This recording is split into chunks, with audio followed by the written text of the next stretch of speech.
一般情况下常见的荨麻疹不会引起咳嗽，但是手术病人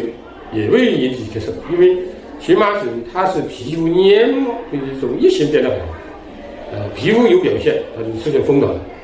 红斑，那么黏膜也会出现那种一些功能反应，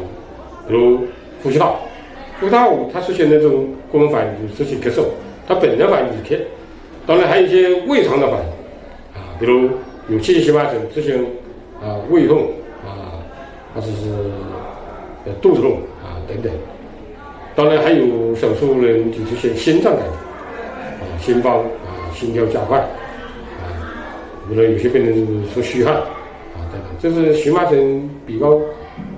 稍微比较重一点的就来的气荨麻疹，所以荨麻疹出现咳嗽的症状也是很正常。当然这种现象相比较少见一点人道上不是很常见。当然荨麻疹会引起咳嗽，它是出现咳嗽，它是一个支气管气管支气管的一种过敏反应。